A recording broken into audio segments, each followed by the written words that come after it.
We all know that Purim is a holiday of costumes, an evening and day on which we and our children are encouraged to pretend to be people we are not, with costumes and masks.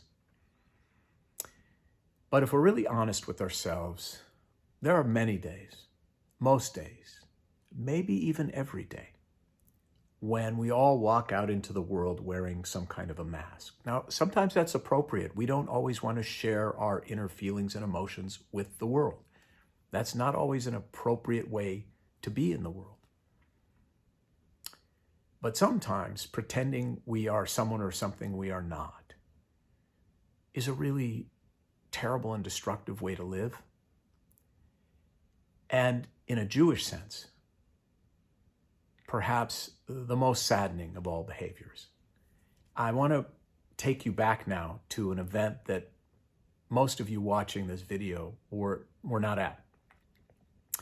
It was in 1997, and it was my 10th anniversary as the associate rabbi at Wilshire Boulevard Temple. And the temple decided to have a celebration to commemorate my 10th anniversary there. They asked me who I wanted to have speak at this 10th anniversary dinner and celebration, and I immediately said Elie Wiesel, who in my opinion was the greatest Jewish teacher and leader of that era. And so the temple brought Elie Wiesel to speak at my 10th anniversary. And it was about this time of year, it was just before Purim. And Elie Wiesel's talk was a challenge to all of us, and an invitation to all of us. It started with him asking us to imagine the Purim story. If the Queen Esther had not taken off her metaphorical mask and revealed to herself and to the king that she was a Jew, what would have happened if she remained a closeted, secretive Jew? What if she had never taken off that mask and been honest and open about who she really was? It might very well have meant the end of the Jewish people as we know it. But instead, by her being a proud and open and assertive Jew, she literally single-handedly saved the Jewish people.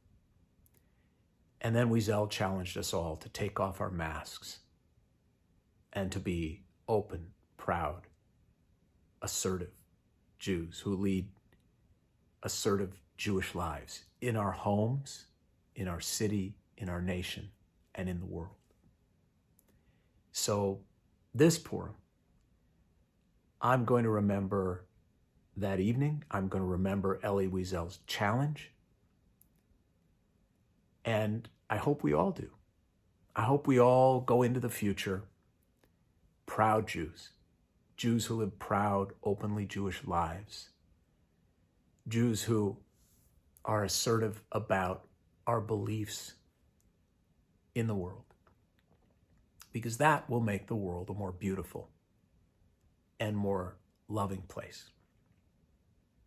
And so I'm going to close with one of my favorite stories. And I often share this story with bar and bat mitzvah children standing before the open ark in front of their parents.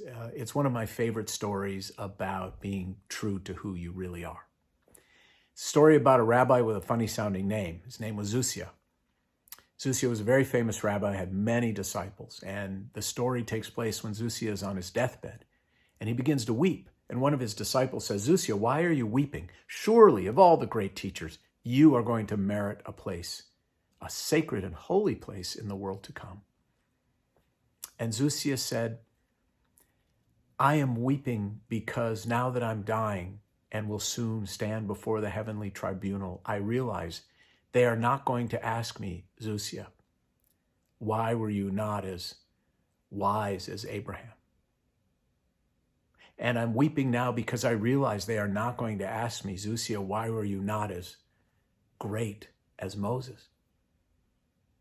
I'm weeping now because now I realize when I stand before that heavenly tribunal, they are simply going to ask me, Zusia, why were you not Zusia?" So let's all take off our masks and be who we really are, and especially be proud Jews. Happy Purim, everyone.